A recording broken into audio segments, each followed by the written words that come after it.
নিজের ইচ্ছা বন্ধ করে এসেছেন বক্তব্য শোনার জন্য।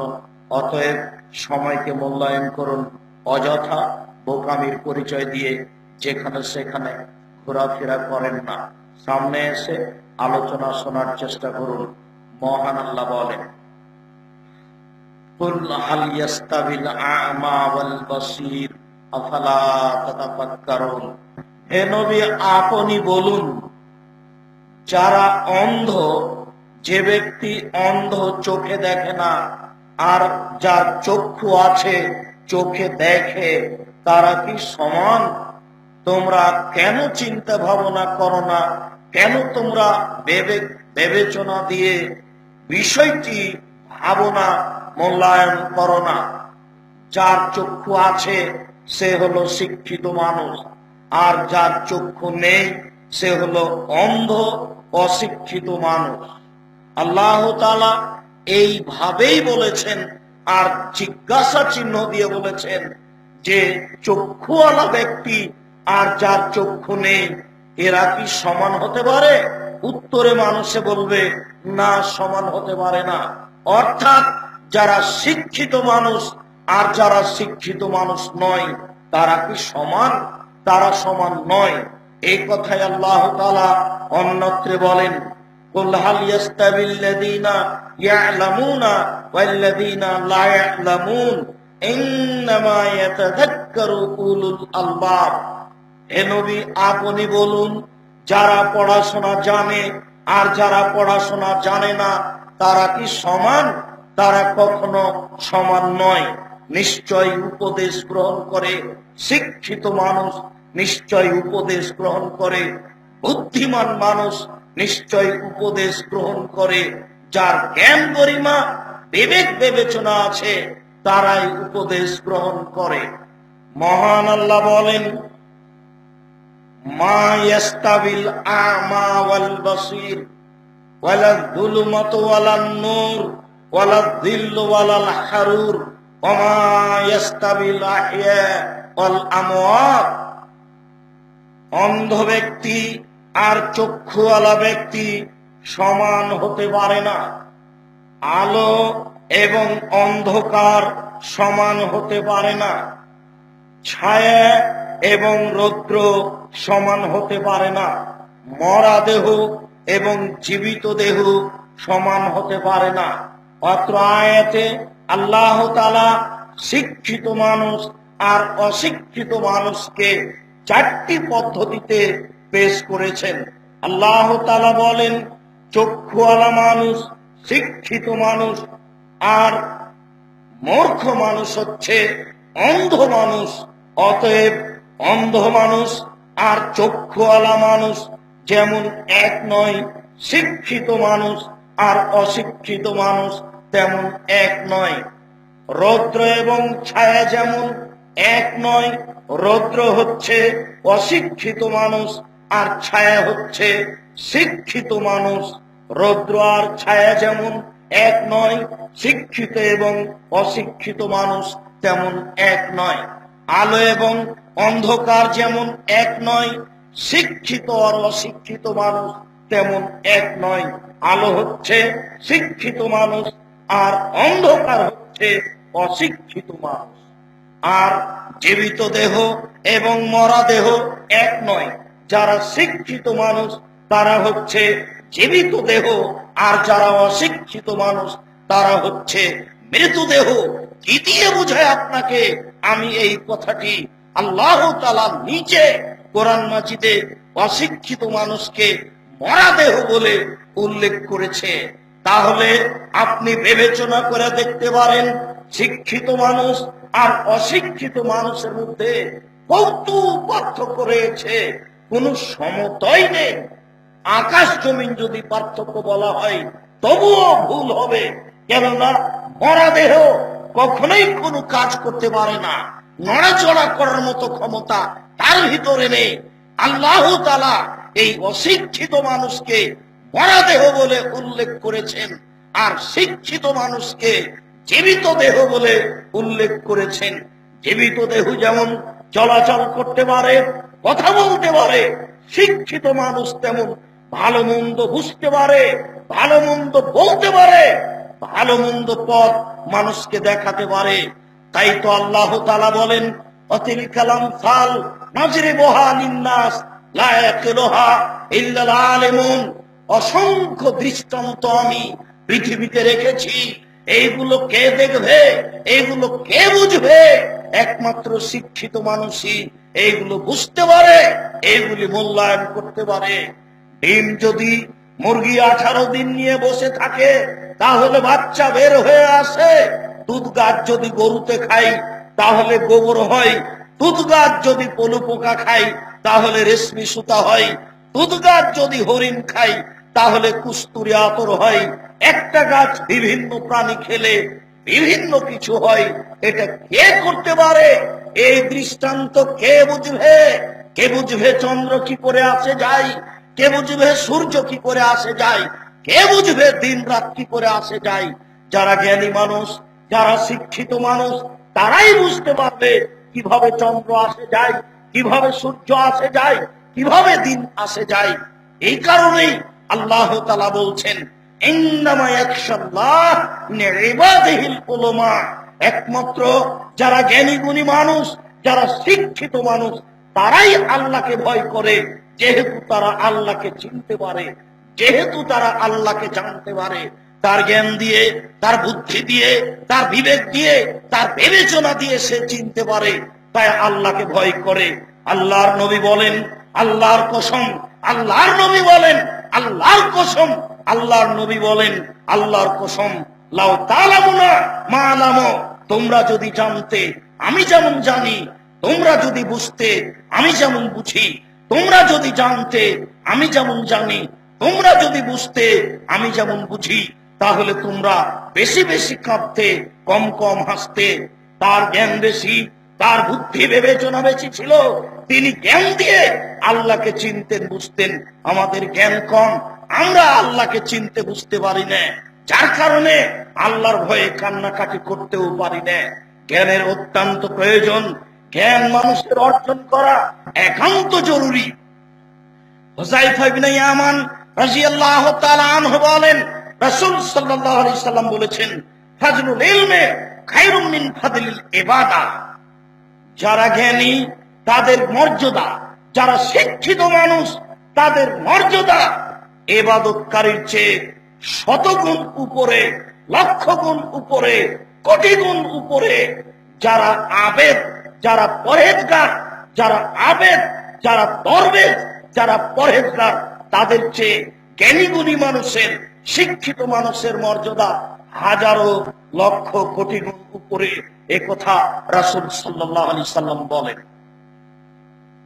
আবু হুরায়রা রাদিয়াল্লাহু তাআলা আনহু বলেন, রাসূল সাল্লাল্লাহু আলাইহি ওয়াসাল্লাম বলেছেন, মান সালাকা তারিকান ইয়ালতামিসু ফীহি ইলমান সাহালাল্লাহু লাহু বিহি তারিকান ইলাল জান্নাহ। পৃথিবীতে কোন মানুষ যদি জ্ঞানের পথে চলে, জ্ঞান অর্জন করব বলে চলে, আল্লাহ তাআলা তার জন্য জান্নাতের পথকে সহজ করে দেন। জ্ঞান অর্জন করতে নেমেছে মানে সে জান্নাতে যাবে। এই কথা বলার পরে রাসূল সাল্লাল্লাহু আলাইহি সাল্লাম বলেন, মাজতামা কওমুন ফি বাইতিন মিন বুয়ুতিল্লাহ ইয়াতলুনা কিতাবাল্লাহি ওয়া ইয়াতাদারাসুনাহু বাইনাহুম। মানুষ যখন কোন জায়গায় বসে আল্লাহ তাআলার কিতাবকে পড়ে, আপোষে জ্ঞান চর্চা করে, নাযালাত আলাইহিস সাকিনাহ, তখন আল্লাহ তাআলার পক্ষ থেকে তাদের উপরে নিরাপত্তা অবতীর্ণ হয়, তাদের উপরে শান্তি অবতীর্ণ হয়। নাযালাত আলাইহিমুস সাকিনাহ গাশিয়াতহুমুর রাহমা ওয়া হাফাতহুমুল মালায়েকা। আল্লাহর দয়া দিয়ে সেই জায়গাটাকে ঘিরে দেওয়া হয়, আল্লাহর দয়া দিয়ে সেই জায়গাটাকে ছেয়ে দেওয়া হয়। এরপরে আল্লাহর নবী বলেন, সেই জায়গাকে ফেরেশতা দিয়ে ঘিরে দেওয়া হয়, সেই জায়গাকে ফেরেশতা দিয়ে বেষ্টন করে দেওয়া হয়। ওয়া যাকারাহুমুল্লাহু ফিমান ইনদাহু, আর আল্লাহ তাদের সামনে গর্ব অহংকার করেন যারা তার কাছে থাকে। জিবরাইল, মিকাইল, ইসরাফিল বড় বড় ফেরেশতাকে বলেন, এই ফেরেশতাগণ দেখো, তোমরা এইসব মানুষকে সৃষ্টি করতে না করেছিলে, আজকে তারা কিভাবে কোরআন তেলাওয়াত করে, কিভাবে হাদিস চর্চা করে, কিভাবে জ্ঞান অর্জন করে। দেখো তোমরা, আমার এটা গৌরবের বিষয়, আমি সৃষ্টিকর্তা, এটা আমার অহংকারের বিষয়। তারা পৃথিবীর সবকিছুকে উপেক্ষা করে, ত্যাগ তিতিক্ষা করে আজকে কোরআন তেলাওয়াত করে, তাকে পরিবেশন করে, তাকে বুঝে, তাকে সমাজে বোঝানোর জন্য চেষ্টা করে।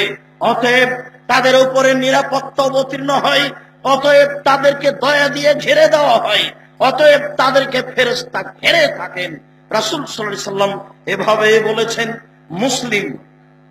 সম্মানিত উপস্থিতি, আবু হুরায়রা রাদিয়াল্লাহু তাআলা আনহু বলেন, রাসূল সাল্লাল্লাহু আলাইহি ওয়াসাল্লাম বলেছেন, কানা রাজুলিন সাল্লাল্লাহু আলাইহি সাল্লাম যুকিরা লিরাসূলিল্লাহি সাল্লাল্লাহু আলাইহি সাল্লাম রাজুলানে, আল্লাহর নবীর কাছে দুইজন মানুষের কথা বলা হলো। আহাদুহুমা আলেম ওয়াল আখার আবেদ। দুইজন লোকের কথা আল্লাহর নবীর কাছে পেশ করা হলো।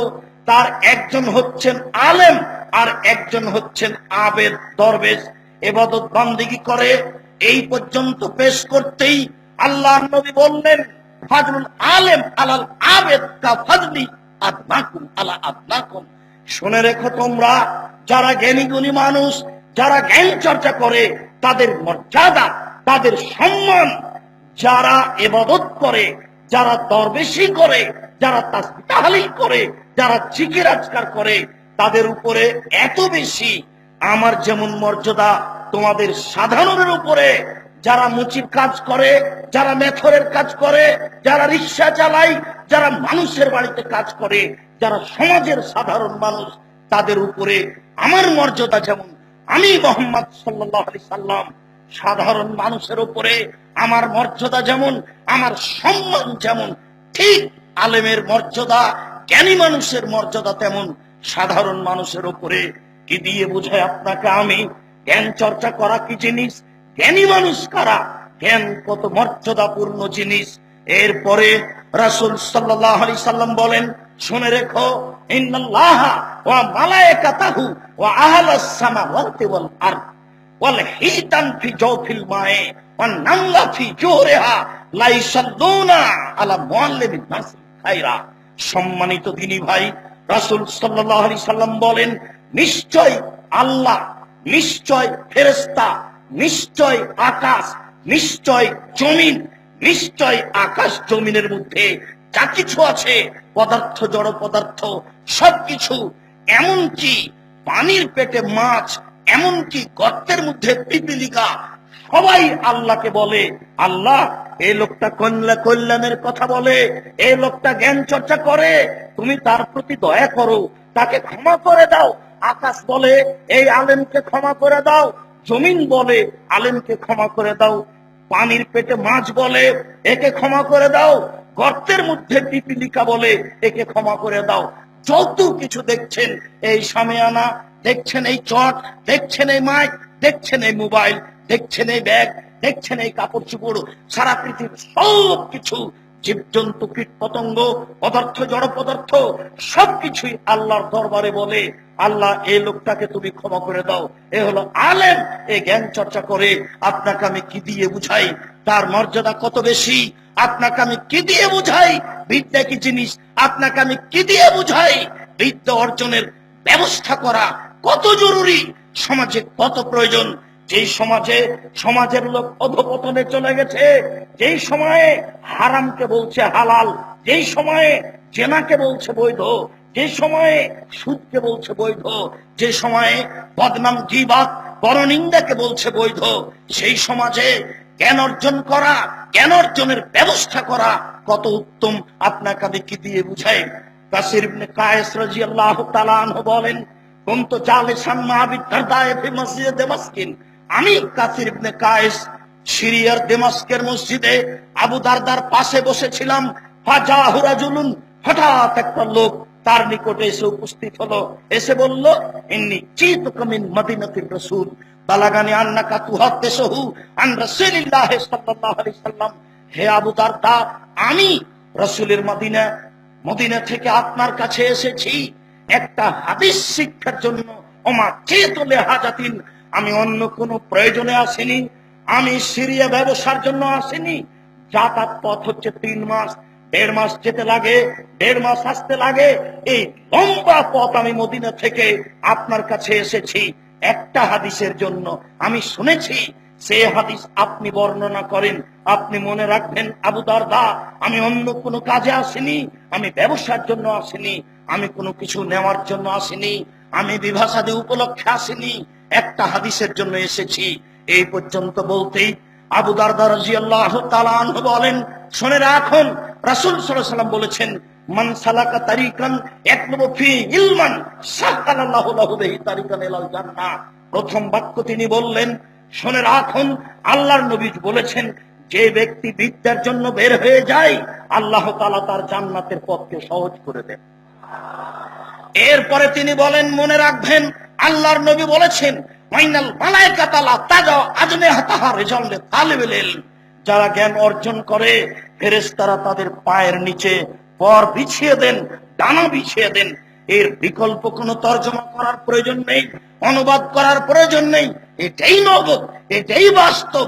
যারা সত্য সত্যই আল্লাহকে সন্তুষ্ট করার জন্য খালেস অন্তরে একমুখী হয়ে, একনিষ্ঠ হয়ে, একবারে শিক্ষা অর্জনের জন্য, কোরআন হাদিস জানা ও বুঝার জন্য বের হয়ে যায়, যতবার পা ফেলে ততবার তার পায়ের নিচে ফেরেশতা ডানা বিছিয়ে দেন। এ কথাই চূড়ান্ত, এর বিকল্প কোনো অর্থ ব্যাখ্যা করার কোনো প্রয়োজন নেই। এ কথাই রাসূল সাল্লাল্লাহু আলাইহি ওয়াসাল্লাম বলেছেন, এ কথাই আবু দারদা রাদিয়াল্লাহু তাআলা আনহু বলেন। তিনি তারপরে বলেন, শুনুন, আল্লাহর নবী বলেছেন, আইনা ফাদলুল আলিম আলাল আবিদ কাফাদিল কামারে লাইলাতুল বদরে আলা সাইরিল কাওয়াকিব। একজন আলেমের মর্যাদা সাধারণ মানুষের উপরে 15 দিনের চন্দ্র যেমন সমস্ত তারকার মাঝে, একজন আলেমের মর্যাদা সাধারণ মানুষের উপরে 15 দিনের চন্দ্র যেমন লাখো কোটি তারকার মাঝে। বলুন তো, 15 দিনের চন্দ্র আকাশে টকটক করছে, ঝকঝক করছে, তখন তো তারকা কিছু বোঝা যায় না। এই চন্দ্র কাছে তারকা যেমন, আলেমের কাছে সাধারণ মানুষ তেমন। এই কথা আল্লাহর নবী বলেছেন।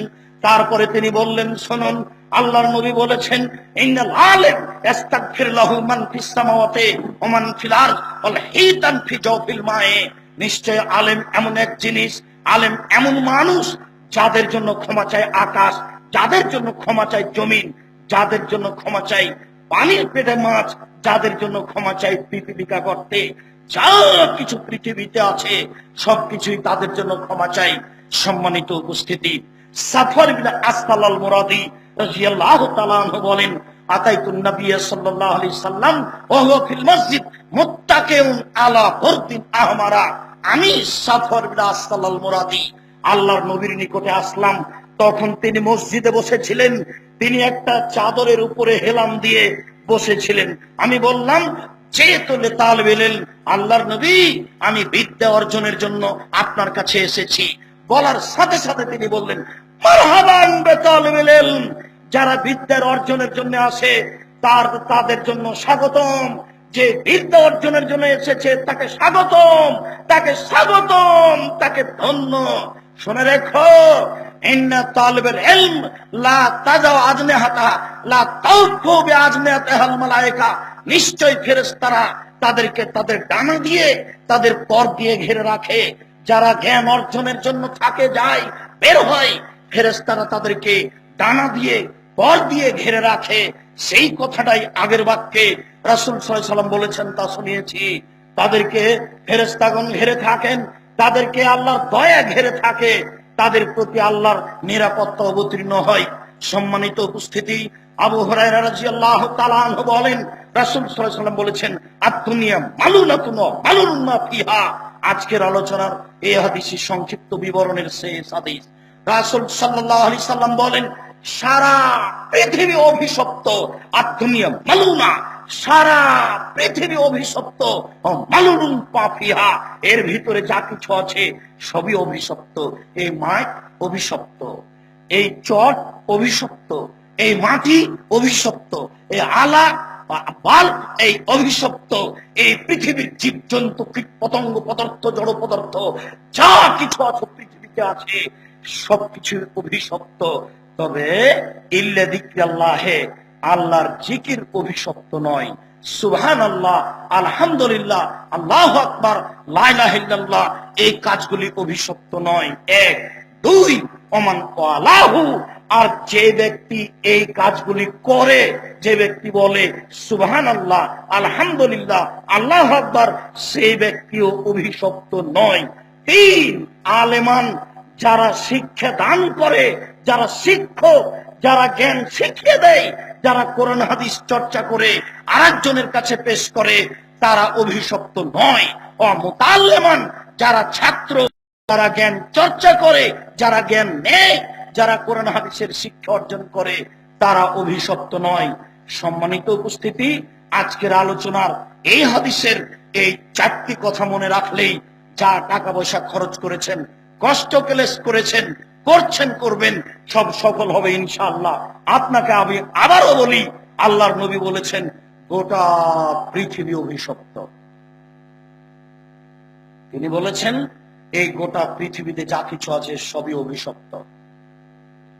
এরপরে তিনি চারটা জিনিসকে বের করে নিয়েছেন। এক, আল্লাহর জিকির অভিশপ্ত নয়। সুবহানাল্লাহ, আলহামদুলিল্লাহ, আল্লাহু আকবার অভিশপ্ত নয়। তিন, যে ব্যক্তি জিকির করে সে ব্যক্তি অভিশপ্ত নয়। তিন, দুই, তারা অভিশপ্ত নয়। তিন, যারা জ্ঞান দেয়, যারা কোরআন হাদিসের জ্ঞান দেয়, যারা শিক্ষক, তারা অভিশপ্ত নয়। চার, যারা জ্ঞান নেই, যারা ছাত্র, তারা অভিশপ্ত নয়। এই জন্য আল্লাহ তাআলা বলছেন ফালাম আন্নাহু লা ইলাহা ইল্লাল্লাহ, তোমরা এই জ্ঞান অর্জন করো যে আল্লাহ ছাড়া কোনো মাবুদ নেই। জ্ঞান বলতে যে জ্ঞানে আল্লাহকে চেনা যায় সেটাই হচ্ছে মৌলিক জ্ঞান। প্রয়োজনীয় জ্ঞান হচ্ছে সামাজিক জ্ঞান, যা দিয়ে আল্লাহকে চেনা যায় সেটাই হচ্ছে মূলত জ্ঞান। আল্লাহ তাআলা বলছেন ফালাম আন্নাহু লা ইলাহা ইল্লাল্লাহ, তোমরা এই জ্ঞান অর্জন করো যে আল্লাহ ছাড়া কোনো মাবুদ নেই। যেই জ্ঞানে আল্লাহকে চেনা যায় সেটাই হলো মূলত জ্ঞান। আপনি একটু দেখবেন, আবার একটু দেখেন, আল্লাহ তাআলা বলছেন ইকরা বিসমি রাব্বিকাল্লাযী খালাক, খালাকাল ইনসানা মিন আলাক, আপনি পড়ুন সে আল্লাহর নামে যে আল্লাহ সৃষ্টি করেছেন। আপনি পড়ুন, জানুন সে আল্লাহকে যে আল্লাহ জমাট বাঁধা রক্তপিণ্ড হতে মানুষকে সৃষ্টি করেছেন। তাহলে বোঝা যাচ্ছে জ্ঞান মানে যা দিয়ে আল্লাহকে চেনা যায়, জ্ঞান মানে যা কিছু আল্লাহর নামে করা যায়, সেটাই হচ্ছে মূলত জ্ঞান। সারা দিন অর্জন করলো শিক্ষা, মাস্টার ডিগ্রি পাস করলো, লন্ডন থেকে পড়ে আসলো, কিন্তু আল্লাহ কি তা বুঝতে পারলো না, তাহলে সে মূলত সেইটা জ্ঞান, মূলত জ্ঞান নয়। এই কথাই আল্লাহ তাআলা বলেন আর রহমান আল্লামাল কোরআন, রহমান তিনি যিনি মানুষকে কোরআন শিক্ষা দিয়েছেন। ও খালাকাল ইনসান, তিনি মানুষকে সৃষ্টি করেছেন। জ্ঞান আগে, মানুষ পরে, জ্ঞান আগে, মানুষ পরে। আল্লাহ তাআলা এই বাক্য উল্লেখ করেছেন যে আল্লাহ তিনি যিনি শিক্ষা দিয়েছেন, আল্লাহ তিনি যিনি মানুষকে সৃষ্টি করেছেন। সম্মানিত তিনি ভাই, সৃষ্টির মৌলিক লক্ষ্য হচ্ছে আল্লাহকে চিনতে হবে। জ্ঞানের মৌলিক লক্ষ্য হচ্ছে আল্লাহকে চিনতে হবে। যে জ্ঞান দিয়ে আল্লাহকে চেনা যায় না সেই জ্ঞান মূলত জ্ঞান নয়। লন্ডন থেকে পড়ে এসেছে বড় ডাক্তার, ডাক্তারি কিভাবে করতে হবে তার জানা নেই। প্রেসক্রিপশন দিচ্ছে, ২৫০০ টাকা নিচ্ছে এবং ১.৫ লক্ষ টাকা মাসে বেতন পায়। কিভাবে চিকিৎসা করতে হবে তার এটাই জানা নাই, সূচনাই জানা নাই। রুগী আসলে পাশে গায়ে হাত দিয়ে পাশে বসিয়ে বলতে হবে লা বাস তোহর ইনশাআল্লাহ, কোনো অসুবিধা নেই, চিন্তা করবেন না, ভালো হয়ে যাবে। তারপরে বলতে হবে আজহিবিল বাস রব্বান নাস আসফি আনতা শাফি লা শিফা ইল্লা শিফাউকা শিফাউন লা ইয়াগুদিরু সাকাম। আজহিবিল বাস, আল্লাহ তুমি রোগ দূর করো, আল্লাহ তুমি রোগ দূরকারী, তুমি এমন ভাবে রোগ দূর করো যাতে করে এখানে কোনো রোগী না থাকে। তার মানে হচ্ছে তিনি ডাক্তার, এমনিতে ডাক্তারি শিখে তার সারা জীবনে কিভাবে ডাক্তারি করতে হবে তার একটা বাক্য পড়েনি। অতএব মূলত এটা জ্ঞান নয়। আর আপনার ছেলে, ওই যে জজ সাহেব আপনার বাড়িতে আসলেন, সেদিন আপনাকে বলেছিলাম গায়ে কোট ছিল, গলায় টাই ছিল, প্যান্টটা টাকনোর নিচে ছিল, পায়ে জুতা ছিল। এই সময়ে তিনি গাড়ি থেকে নামলেন। একটু পরে আপনার বৌমা গাড়ি থেকে নামলেন, গায়ে হালকা হালকা কাপড় আছে। এরপরে আপনার ছেলের মেয়ে নাতনি গাড়ি থেকে নামলেন, দেখা গেল পরনে কাপড়ই নেই। তারপরে দেখা গেল গাড়ির পিছন দিকে কুকুর আছে। বলেন এই বিদ্যা কি? মূলত এটা বিদ্যা নয়। সম্মানিত বিনি ভাই, আমি একজন সাধারণ মানুষ, তেমন বিদ্যা বুদ্ধি রাখি না, ভাঙাচোরা বিদ্যা নিয়ে চলি। এই বিদ্যাকে সামনে রেখেই আমি বুঝেছি সত্য সত্যই জ্ঞান অর্জন ছাড়া, কোরআন হাদিসের জ্ঞান ছাড়া আল্লাহকে চেনা যাবে না, নিজের ধর্মকর্ম বোঝা যাবে না, পরকাল সফলতার পথঘাট পাওয়া যাবে না। সাথে সাথে ত্রুটিপূর্ণ জ্ঞানে সমাজ পরিপূর্ণ হয়ে আছে। জনাব আকরামুজ্জামান সাহেব অতীব গুরুত্বপূর্ণ একটা কথা বলছিলেন। তার একটা কথা হচ্ছে এই যে যখন তিনি ফায়সালা দিতে পারেন কোরআন হাদিসের, তখন তিনি খলিফা, তখন তিনি আমির। যিনি কোরআন হাদিসের ফায়সালা দিতে পারেন না, তিনি আমির নন। তাহলে জ্ঞানের অভাব এত যে কাকে আমির বলতে হবে এটুকুই বুঝি না। দিন ধর্মে যদি এত ত্রুটি থাকে, তাহলে সমাজে যারা বাংলা ইংরেজি অঙ্ক শিক্ষায় শিক্ষিত, তারা আল্লাহকেই কি চিনবে, তারা দিনকেই কি চিনবে, তারা সমাজকেই কি চিনবে? এখন তো বহির্বিশ্বে শিক্ষার নামে একটা ঘন্টা আছে, পুরুষ নারী একসাথে থাকবে, ছাত্র ছাত্রীকে একসাথে থাকতে হবে, এটাও একটা শিক্ষা। বাংলাদেশের শিক্ষার মধ্যে এটা একটা শিক্ষা। একজন যুবতী কিভাবে যুবতী হয়, একজন যুবক কিভাবে যুবক হয়, এটা পরস্পরে জানতে হবে। শিক্ষক শিক্ষিকা পড়াবেন, ছাত্র শিক্ষক জানবে, এটা একটা শিক্ষা। তাহলে শিক্ষা কোথা থেকে কোথায় চলে গেছে? তাই রাসূল সাল্লাল্লাহু আলাইহি ওয়াসাল্লাম বলেছেন, আমার জীবনে তিনটি বড় ভয়, আমার জীবনে তিনটি বড় ভয়। এক, ভ্রান্ত হুজুর, এটা আমার ভয়। হুজুর ভ্রান্ত হলে আর বিদ্যা টিকবে না, আল্লাহকে মানুষ চিনতে পারবে না। দুই, সাতাবদ কাবাইলু মিন উম্মতি আল আওসানা, আমার উম্মত মূর্তি পূজা করবে, এটা আমার ভয়। প্রায় মানুষের বাড়িতে ছবি মূর্তি আছে, কাঁকড়া আছে, প্রায় মানুষের বাড়িতে রুই মাছের ছবিতে আয়না আছে, প্রায় মানুষের শোকেজ আছে, দুই দিকে ময়ূর পাখি আছে, আমার উম্মত মূর্তি পূজা করবে, এটা আমার ভয়। তিন, সাতালতাহু কাবাইলু মিন উম্মতি বিল মুশরিকিন, আমার উম্মত হিন্দুদের সাথে মিশে যাবে, এটাই আমার ভয়।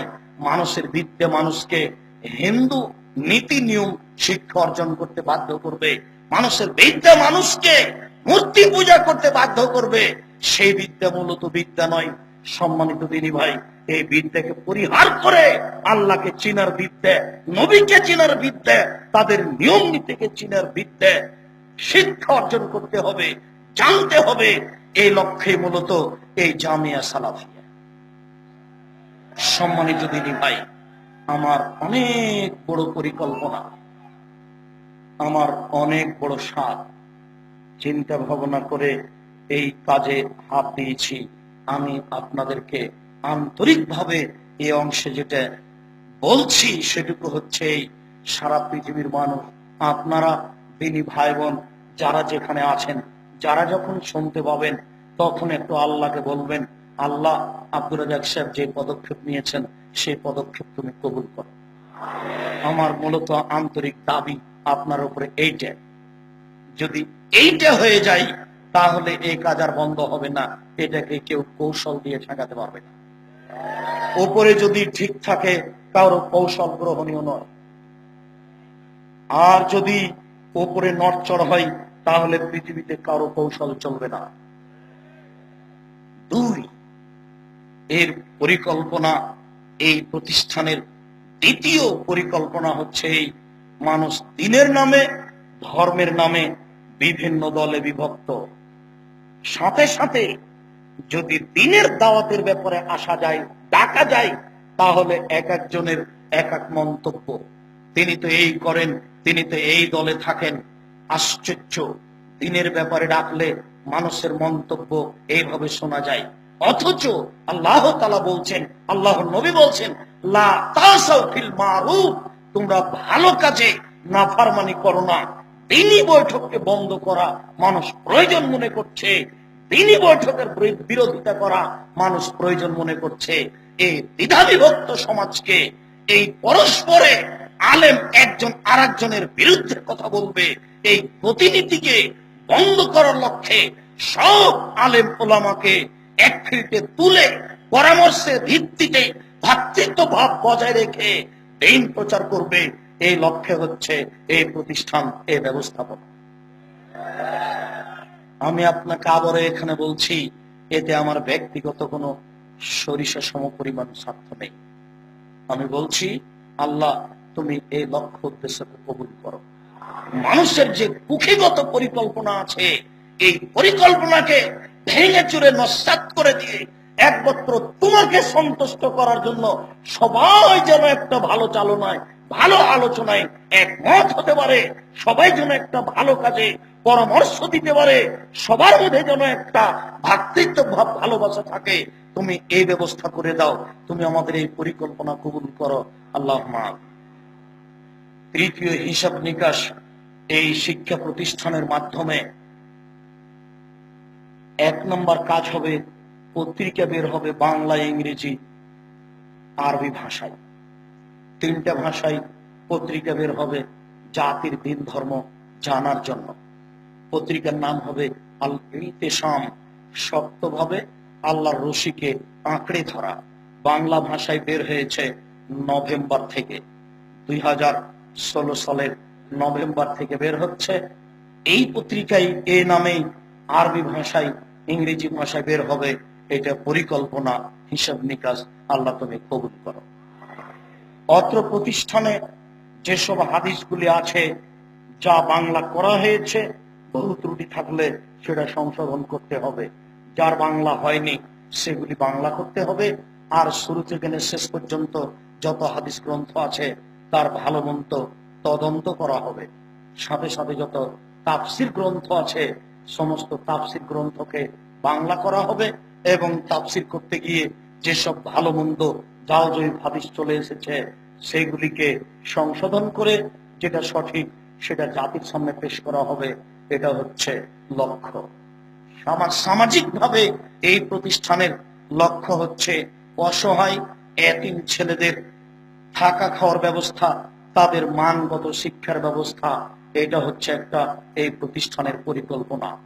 জামিয়া সালাফিয়া হাটাববির, হাটাবরূপগঞ্জ, নারায়ণগঞ্জ, ঢাকা, ডাঙ্গিপাড়া, পাবা, রাজশাহী, এই 2টা প্রতিষ্ঠানে প্রায় 50 জন এতিম আছে। বেশ কিছু অসহায় ছেলে মেয়ে আছে, এতিমা আছে। সময়ের গতিতে আরো বেশি হবে। সম্মানিত দিনী ভাই, এটা হচ্ছে আরেকটা মৌলিক বড় পরিকল্পনা। সময়ের গতিতে এই প্রতিষ্ঠান মিডিয়া হাতে করবে, মিডিয়ার মাধ্যমে তারা দিন প্রচার করবে। আমার মনে বড় সাধ, এখানে ছেলেরা শিক্ষা অর্জন করে মুখে কলমে মিডিয়া দিন প্রচার করবে। এটা হচ্ছে আমার মৌলিক লক্ষ্য। আল্লাহ তুমি কবুল করো আল্লাহুম্মা আমিন। আপনাকে এই অংশে আবারও বলছি, 2013 সালের 24 আগস্ট রোজ মঙ্গলবার এই কাঁঠাল গাছের নিচে 11টার সময় আমি বলেছিলাম, আমার হাতে টাকা নাই এ কথা সত্য, এখানে প্রতিষ্ঠান গড়বে এ কথা সত্য, ইনশাল্লাহ গড়বেই গড়বে। কিভাবে গড়বে আমি তা জানি না, তবে গড়বে নিশ্চিত ইনশাল্লাহ, এতে আমি বিশ্বাসী। আমি এই কথাটা ওই কথার উপরে বলেছিলাম যখন মুসা আলাইহিস সালামের সঙ্গী সাথী বললেন, ইন্নাল্লাহ মুদরাকুন, নিশ্চয় আমরা বন্দী, আটকা পড়েছি। ডানে ফেরাউন, বামে ফেরাউন, পিছনে ফেরাউন, সামনে কুলজুম সাগর, বাঁচার কোনো পথ নেই। মুসা আলাইহিস সালামের সঙ্গী সাথী বললেন, আমরা বন্দী, আমরা আটকা পড়েছি, আমরা বাঁচতে পারি না, আমরা ফেরাউনের হাতে বন্দী। তখন মুসা আলাইহিস সালাম বলেছিলেন, কাল্লা, কখনো নহে, অসম্ভব, হতে পারে না। ইন্না মাইয়া রাব্বি, আমার সাথে আমার প্রতিপালক রয়েছেন, শায়দ তিনি আমাকে পথ দেখাবেন। মুসা আলাইহিস সালামের জানা নাই পথ কি হতে পারে, বাঁচার কোনো পথই নেই, সামনে সাগর, পথ কি হতে পারে। তিনি সরিষা সমান জানতেন না পথ কি হতে পারে, তবে তার বিশ্বাস ছিল পথ হবেই হবে। তাই তিনি বলেছিলেন, কাল্লা, কখনো নহে, অসম্ভব, হতে পারে না। তারা আমাকে ধরতে পারে না। ইন্না মাইয়া রাব্বি, আমার সাথে আমার প্রতিপালক রয়েছেন, শায়দ তিনি আমাকে পথ দেখাবেন। তার বিশ্বাসের অভাব ছিল না। আমি একজন সাধারণ মুসলিম, বিশ্বাসের অভাব আছে এই কথা আমি বিশ্বাস করি না। এক আল্লাহকে বিশ্বাস করি, তিনি সর্বশক্তিমান, তিনি সব কিছু করতে পারেন, এটাই বিশ্বাস করি। এই বিশ্বাসের ভিত্তিতেই অল্প দিনের মধ্যে এই 5 তলা বিল্ডিং দেখতে পাচ্ছেন, যেখানে বহু ছেলে অবস্থান করছে। মেয়েদের কোনো উপযুক্ত ব্যবস্থা করা যায়নি। এই জমির ওই শেষ অংশে অস্থায়ীভাবে মেয়েদের ব্যবস্থা করা হয়েছে। সেখানে শিক্ষক, সেখানে শিক্ষিকা এবং ছাত্রীরা বসবাস করে, শিক্ষার্জন করে। পাশে বেশ কিছু জমি নেওয়া হয়েছে, আরো সময় সাপেক্ষে জমি নিতে হবে এই পরিকল্পনা আছে। মানুষে বলছে যে বাংলাদেশের রাজধানী হচ্ছে ঢাকা, আর ঢাকার রাজধানী হচ্ছে পূর্বাচল। এই হিসাবেই ভাবছি এই জায়গাটা সময়ের উপরে অতীব গুরুত্বপূর্ণ জায়গা হবে। যদি আজকে আপনাদের আসতে কষ্ট হয়েছে, হয়তো এমন একদিন থাকবে, আসবে যে সেদিন কষ্ট হবে না। এই লক্ষ্যেই 2016 সালের 17 ফেব্রুয়ারি ডাঙ্গিপাড়া পবা রাজশাহী জামিয়া সালাফিয়ার কাজ আরম্ভ করা হয়। 2016 সালের 16 জুলাই রোজ শনিবার ডাঙ্গিপাড়া পবা রাজশাহীতে বুখারীর দার্স দিয়ে ক্লাস আরম্ভ হয়। আলহামদুলিল্লাহ, ওখানে বিশাল প্রতিষ্ঠান চলছে। পরিকল্পনা একটাই, চিন্তা ভাবনা একটাই, তিনি সর্বশক্তিমান। এই বিশ্বাসে আগাচ্ছি তিনি সবকিছু করতে পারেন। কিভাবে করবেন আমি জানি না। আমি যারা এলাকাবাসী, হাটাবো বীরহাটাবোবাসী, আমি তাদের আন্তরিকভাবে শুকরিয়া আদায় করি। তাদের পক্ষ থেকে দান করা হোক আর বিক্রি করা হোক, এই ব্যবস্থাপনা করার কারণে। সাথে সাথে আপনারা যারা এসেছেন তাদের সবার শুকরিয়া আদায় করি। আল্লাহ আপনাদেরকে যাচাই খার দান করুক। আজকের দিনে খানা পানিতে কিছু কষ্ট হচ্ছে, এরপরে আপনারা সবকিছু মেনে নিয়ে ত্যাগ তিতিক্ষাকে সামনে রেখে কোরআন হাদিস শুনছেন। আমি আপনাদের জন্য আন্তরিকভাবে দোয়া করি। আমি দোয়ার এই লক্ষ্যে আপনাকে বলতে চাচ্ছি, পতিতালয়ের মহিলা যদি কুকুরকে পানি পান করে জান্নাত পেতে পারে, এই প্রতিষ্ঠানে সঠিক আকীদার প্রতিষ্ঠানকে ভালোবাসলে, এই প্রতিষ্ঠানের কোন ছেলের মাথায় হাত বুলিয়ে দোয়া করলে, এখানে 1টি টাকা দান করলে তার বিনিময়ে জান্নাত হবে ইনশাআল্লাহ, এতে আমি বিশ্বাসী। যদি সত্য সত্যই আল্লাহকে সন্তুষ্ট করার জন্য এটা করা হয়, তাহলে অবশ্যই এর বিনিময়ে জান্নাত হবে ইনশাআল্লাহ। আমি এই বিশ্বাসেই আপনাকে বলছি, এই প্রতিষ্ঠানে আপনি অল্প হলেও টাকা দিয়ে যাবেন দান হিসাবে। আপনি সম্পূর্ণ খেয়ে বিলিয়ে বন্ধু বান্ধবকে খাওয়ায়ে শেষ করিয়েন না। এতবার দোকানেই বা কেন যাচ্ছেন, আর এতবার রাস্তাতে হাঁটছেন বা কেন? এটা বোকামি হচ্ছে, ভুল হচ্ছে। নিজের বিবেচনা আরেকজনকে দিয়েন না। তাৎক্ষণিক দানের হিসাবে সবাকে বলছি, যারা আমার ছেলেরা 2 দিকে আছো তারা সামনে আসো, যারা মেয়েরা আছো তারা মহিলাদের কাছে যাও। আমি আপনাদেরকে প্রথমে বলছি 50,000, 5,000, 10,000, 20,000, 2 লাখ, 5 লাখ আপনি পাশে যারা দান নিচ্ছে সেখানে দিয়ে আসেন, লিখিয়ে আসেন। আর তাৎক্ষণিক বৈঠকে সবাকে দান করার জন্য বলছি। আমরা যারা স্টেজে আছি, আমি সহ সবাকে দান করার জন্য বলছি। সবাই যার যতটুকু সম্ভব এই প্রতিষ্ঠানের লক্ষ্যে আপনারা দান করুন। আমিও আপনাদের দানের খাতে এই টাকাটা দান করলাম। আল্লাহ তুমি আমাদের দান কবুল করো, আল্লাহুম্মা আমিন। আল্লাহ তুমি সর্বশক্তিমান, তোমাকে সন্তুষ্ট করার জন্য আমরা এই দান করছি। গোপনে দান করলে তোমার রাগ মিটে যায়, গোপনে দান করলে কবরের শাস্তি হারিয়ে যায়, কবরের শাস্তি মিটে যায়, এই লক্ষ্যে দান করছি। আর যাওয়ার সময়তে সবাই খেয়াল করবেন, আব্দুল্লাহ বিন আব্দুর রাজ্জাকের একটি লেখা বই আমরা হাদিস মানতে বাধ্য। এদেশের এই নামে ব্যতিক্রম বই, আর এই বইয়ে এমন কিছু আলোচনা আছে যে আলোচনা অনেক বইয়ে পাওয়া যাবে না। এই নামে একটা ব্যতিক্রম বই, আমরা হাদিস মানতে বাধ্য। এক শ্রেণীর মানুষ হাদিস মানে না, মানা প্রয়োজন মনে করে না। এই কারণে এই বইটি লেখা। যাওয়ার সময়তে সবাই বই নিয়ে যাবেন, আন্তরিকভাবে সবাই দান করুন, কেউ বাকি থাকবেন না। এই মুহূর্তে যদি 10 টাকা না থাকে, কারো কাছে 10 টাকা নিয়ে ছেলেদের হাতে দিবেন। আল্লাহ তুমি আমাদের কবুল করো, আল্লাহুম্মা আমিন। আমি সকল দিনী ভাই বোনকে আন্তরিকভাবে বৈঠকি দান করার অনুরোধ রেখে বলছি, আল্লাহ তুমি আমাদের যারা মারা গেছে তুমি তাদের কবরের শাস্তি মাফ করো। আমরা যারা অসুস্থ তুমি তাদের আরোগ্য দান করো, আমরা যারা বেঁচে আছি তুমি তাদেরকে তোমার রাসূলের পদ্ধতি অনুযায়ী চলার তৌফিক দান করো, আল্লাহুম্মা আমিন। আর আপনারা খুব দৃঢ়তার সাথে থাকবেন, এই ফিল্ড ছাড়বেন না, রাস্তায় যাবেন না। মুজাফফর বিন মুহসিন আছে বক্তব্যের জন্য, আমাদের এই দেশের সুপরিচিত মাওলানা কাজী ইব্রাহিম আসছেন, আমাদের সুপরিচিত খুব বড় শিক্ষিত আলেম মানুষ ডক্টর জাকারিয়া, তারা প্রতীক্ষমান আছেন। আপনাকে সবাকে মূল্যায়ন করতে হবে। অতএব কষ্ট হলেও যেহেতু এই উদ্দেশ্যে এসেছি, কাজে স্থান ছেড়ে নিজেকে সফল মনে করবেন না। সকল ভাই বোনকে আমাদের এই বড় বড় বক্তার জ্ঞান সম্পূর্ণ আলোচনা শোনার অনুরোধ রেখে, সবাইকে দান করার অনুরোধ রেখে আজকের সংক্ষিপ্ত আলোচনা এখানে শেষ করলাম। সুবহানাকা আল্লাহুম্মা ওয়া বিহামদিকা আশহাদু আল্লা ইলাহা ইল্লা আনতা আস্তাগফিরুকা ওয়া আতুবু ইলাইক। আসসালামু আলাইকুম ওয়া রাহমাতুল্লাহ।